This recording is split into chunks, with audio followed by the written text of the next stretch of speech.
Welcome back to my mental health and crime channel. My name is Huda London. This is the case of the Idaho quadruple murders that took place on the 13th of November 2022.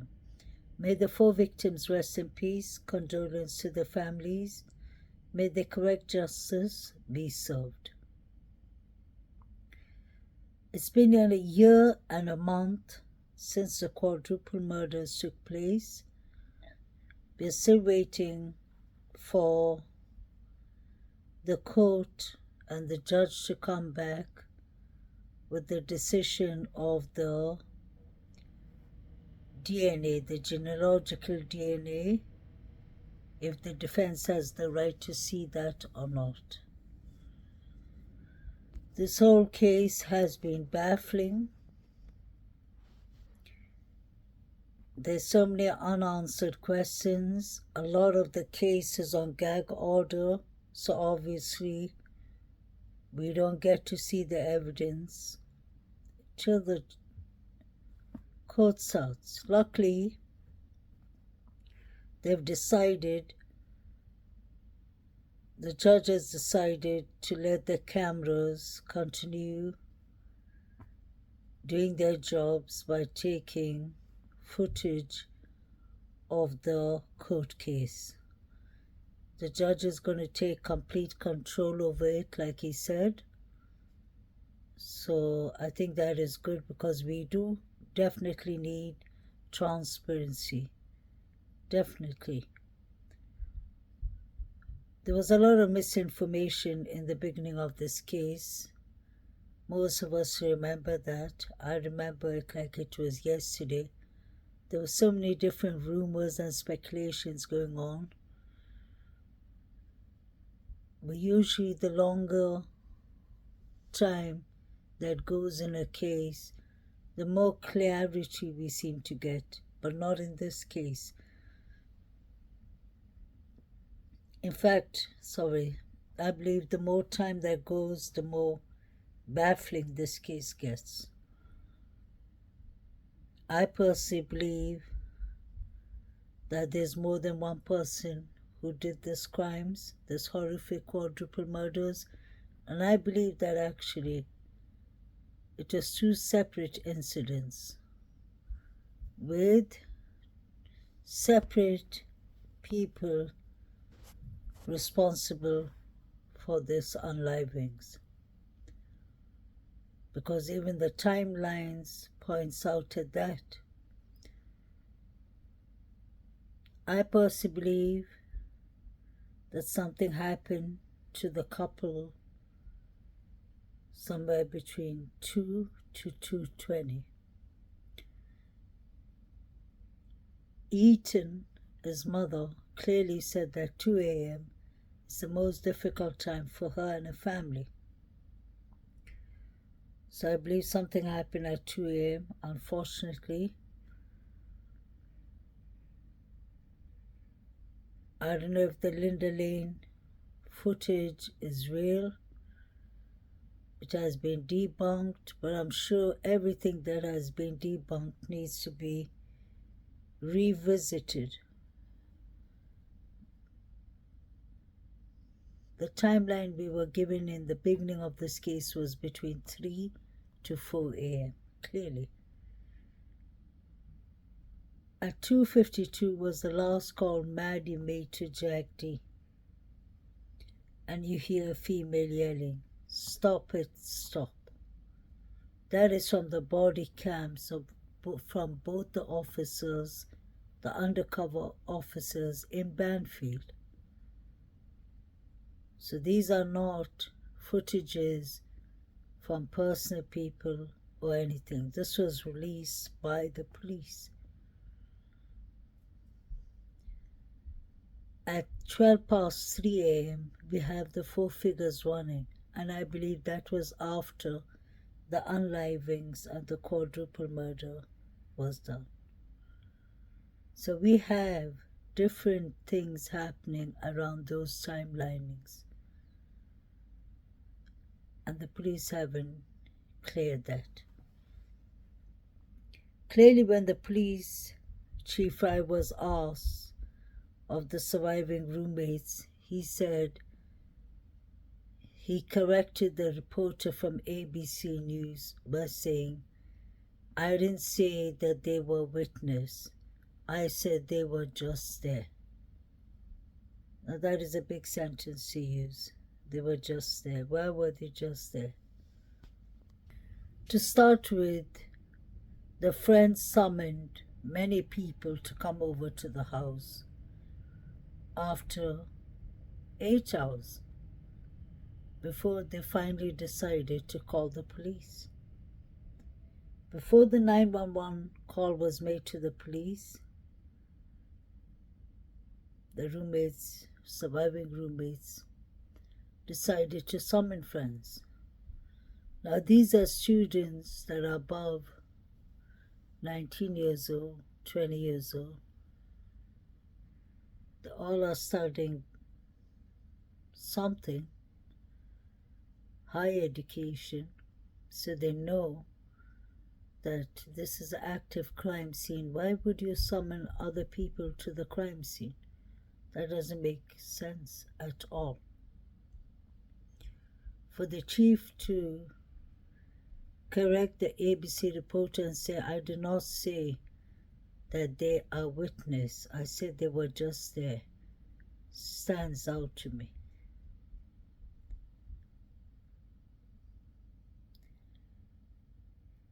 DM was supposed to be sleeping on the first floor. When did she move to the second floor? Let's not forget, DM and Zana have been pointing it out for 3-4 months. Share the same toilet. They share the same living room. The living room is on the second floor. Why did Zana ask her father to fix her lock or change her lock? I believe that is significant. It can be nothing, but I really believe it is something. Was Zana's lock broken? Did something happen to her lock? Did someone try to break into her room or to her lock? Did Zana find out something she wasn't supposed to know? Could Zana have been under some kind of threat? All those questions are relevant. DM thought that there was a party going upstairs because she opened the door a couple of times and she told the people upstairs to keep it down. She could hear running upstairs. She could hear noises upstairs. Why would she think there's a party? She did open her door thrice. At the start, she wasn't even a witness. She was supposed to be sleeping on the first floor.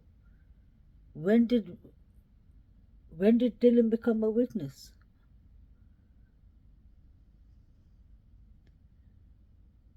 What exculpatory evidence does Bethany Funk have? Does Brian Koberger and his defense attorney and Taylor and the team just want to mess around with Bethany Funk and try to confuse her to say something so that they can poke into the holes? Or is it something that they really know? Could Bethany Funk know Brian Christopher Koberger? What did she see? What did she witness? Was DM or BF talking to Kaylee over the phone or texting her, especially when she was in the grab truck, because Kaylee looked like she was really busy with the phone? I believe these were two separate targets. Somebody wanted Maddie and Kaylee gone, and somebody wanted the couple gone. I think the couple was attacked from the Sigma Chi fraternity. allegedly. There's a lot going on there. Let's not forget they were under the microscope in the beginning of the case.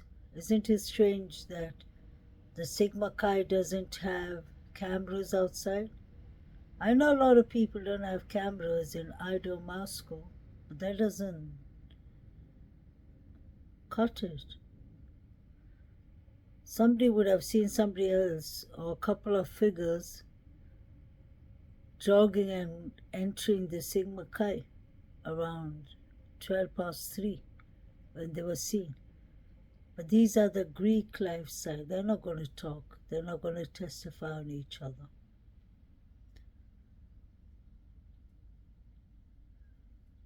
Did Kaylee really have a stalker? Why did she get it the worst? May she rest in peace. Why did she get so much injuries or so many stab wounds, allegedly? It's not even alleged at this point because her father said that. And don't forget, he paid for the funeral like he said, so he would know. Was Maddie the target? What made police believe that it was a targeted crime? Is it because, like the Fox News reporter said that there was blood on the balls? Or something written on the balls? Did someone leave something behind?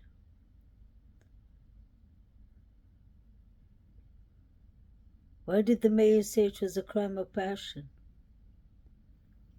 The mayors are usually informed. He's the one who wrote the bill for $1 million for the resources in this case. So why would he say it's a crime of passion? What did he see or what did he hear?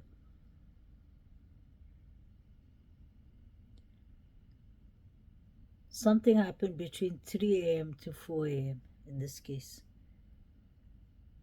And everyone in Moscow is aware of that. I believe what Kim, WSU Kim said, and some things she did. Some things make sense to what she says, because now that we know that many of the students knew about this horrific quadruple murders before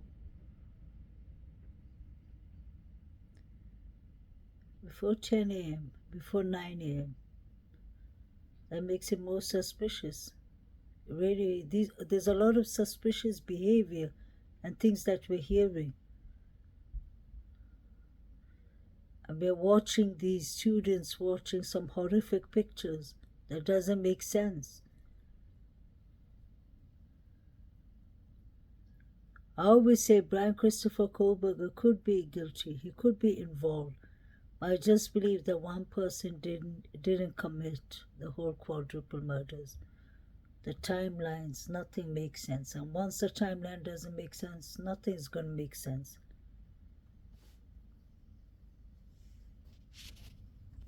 Let's go through the important points here.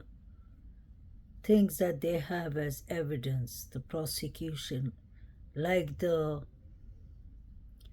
genealogical DNA of Brian Christopher Kohlberger. Is DNA on the knife sheet. That is not blood DNA. That is just a touch DNA. Then we go over the phone that pinged there.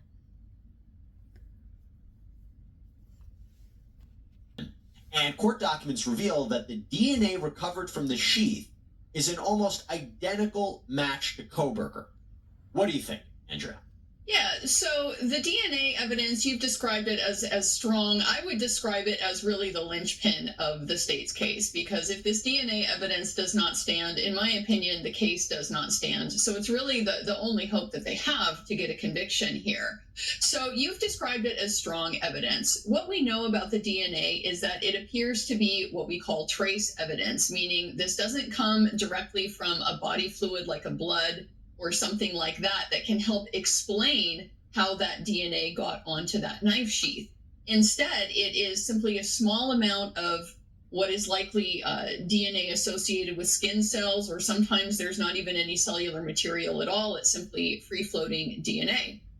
And so what we know now is that this type of DNA is very easily transferred, not just from person to object, but from person to person, person to person to object, person to person to person. So there have been numerous instances of cases where false convictions have occurred due to reliance on this type of evidence. The most prominent one is a gentleman called named Lucas Anderson, who, as it turned out, his DNA was found underneath the fingernails of a murder victim, and the defense was subsequently later able to tie that to his having been treated by paramedics, first responders, shortly before they then responded to the crime scene and handled this body. So okay, I'm glad you mentioned that. That I could understand how it's explainable. Out of all places for the DNA to be, and I hear what you're saying about the difference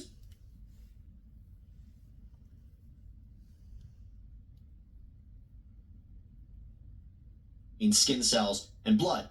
Out of all places, it's not found on a doorknob, it's not found on the carpet, it is found on a knife sheath, the very item that was housing the potential murder weapon. How on earth would that be there first? Well, as I've indicated, there are multiple ways that it can end there. It could be direct touch, but it's not required to be direct touch. It could be somebody shook Bryan Kohberger's hand the night before and then touched this knife blade. That type of thing has been established to lead to the transfer of a trace DNA like this. It can simply be talking, having a conversation in a room, not touching anything at all. Your DNA can end up in measurable amounts on items like this. And part of that... That is interesting. So your DNA can just end up with by talking in a room. That makes sense. BK didn't even have to be present there, and his DNA could have ended up there. He could have touched somebody who touched, example, DM, who touched a knife sheet. So it's not one of the strongest things they have, and if that falls apart, then a lot falls apart. His phone pinged there at 4 a.m. or his car movements was tracked there at 4 a.m. because he wasn't there before that, and these unlivings took place at 3 a.m. Said that, were this an impeccable crime scene, I think your argument would be a lot stronger. But the problem is that there were hours in which various people had access to this scene.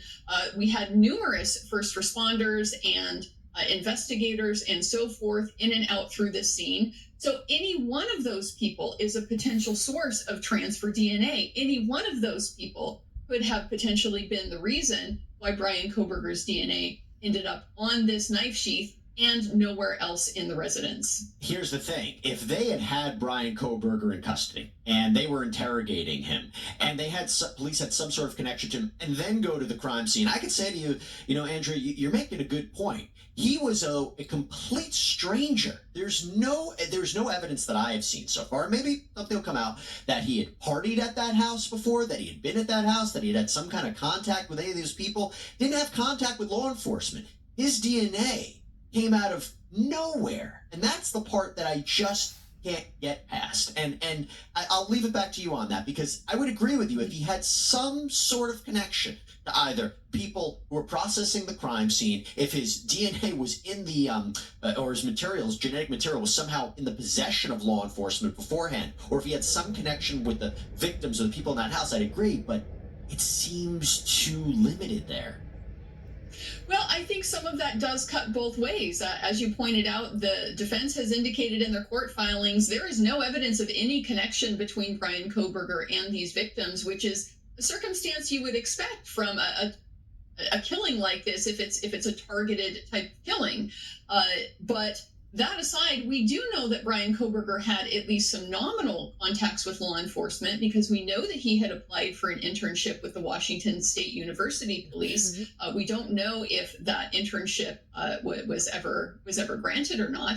But also, he is a criminology student. He's working in this area, so there are potential nexuses there between Brian Koberger and potentially the investigators who ended up at the scene. But again, because this evidence can be so easily transferred, it doesn't require that Brian Koberger directly contacted any one of the victims for his DNA to end up at the scene. He could have simply been out at a bar the night before on a Saturday night in a college town where some of the other college students would have been present. That is enough and has been demonstrated to be enough for this type of thing to take place. So I think what you're going to see in this case is that certainly the DNA evidence is a strong piece of evidence for the state, and it's what they're going to rely on.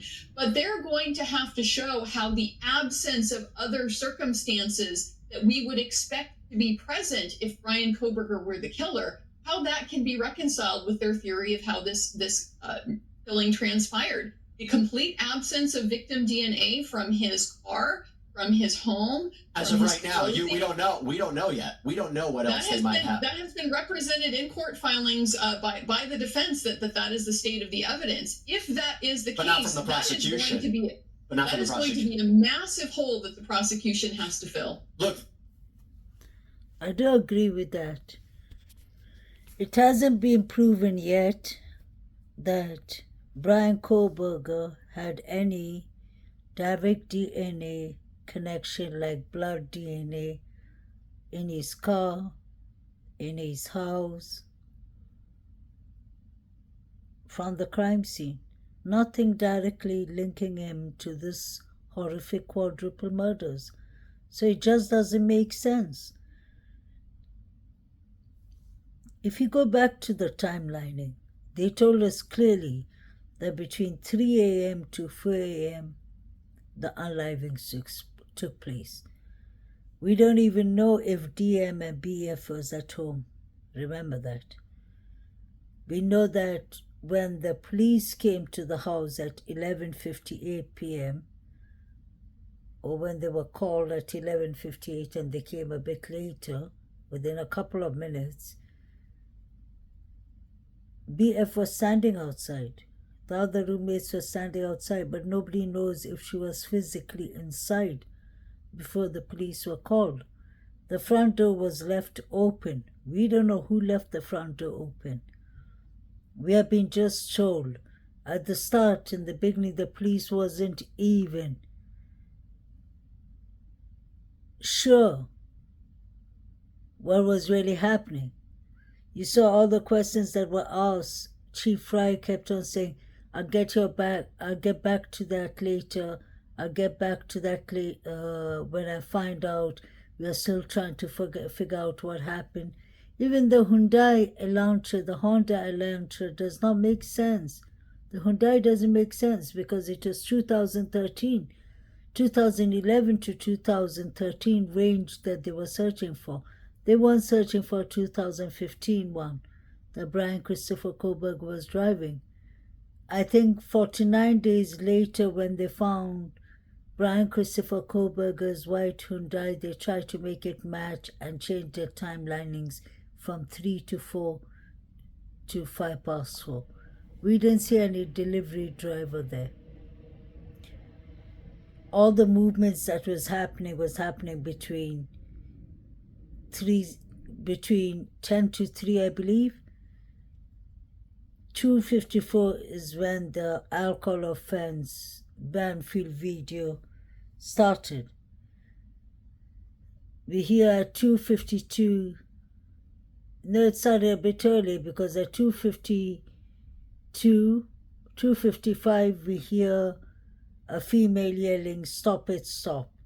2:52 was when Maddie made her last call to Jack D. Nobody knows where Jack D was, what he was doing. He says he was sleeping, but coincidentally at 1:35, just an hour before that, he was at the corner club. He was wide awake.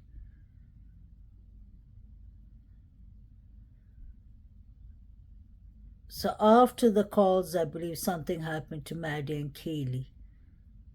But Xana and Eaton, I believe something happened to them between 1:45 to 2:20.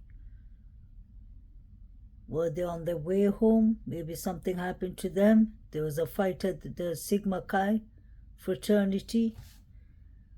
We don't know if somebody followed them. Maybe Eaton and Xander were driving home, and maybe somebody attacked him while he was in his Jeep, because his Jeep and his golf set is kept frozen as evidence.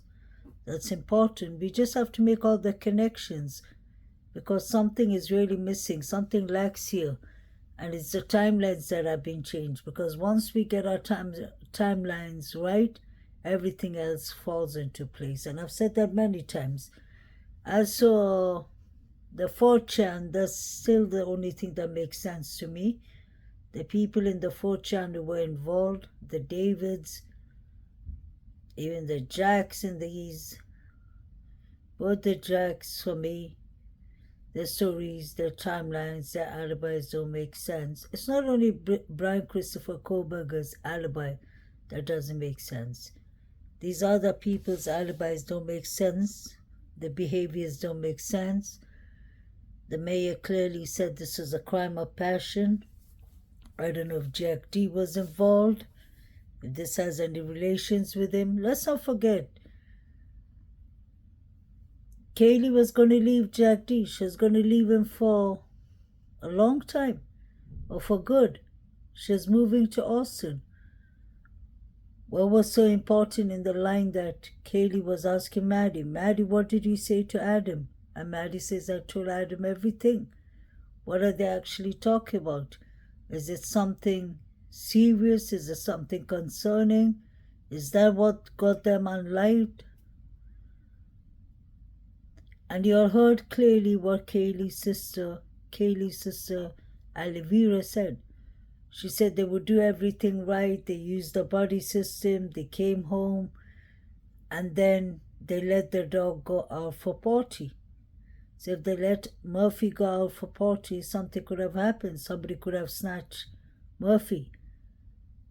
So that the girls, because we heard in the Linda Lane footage, although it was being debunked, we heard the dog barking, we heard somebody calling the dog.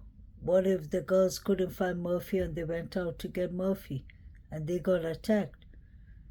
We saw Maddie's black long coat outside. All those things needs to be taken in connection. Why didn't the police take that coat as part of evidence? Why is Eaton's golf set frozen under evidence? There's so many questions. Why did Xana ask her father to come and change her locks? Was there disagreements going on with the roommates and even Eaton, possibly? What was going on in that house?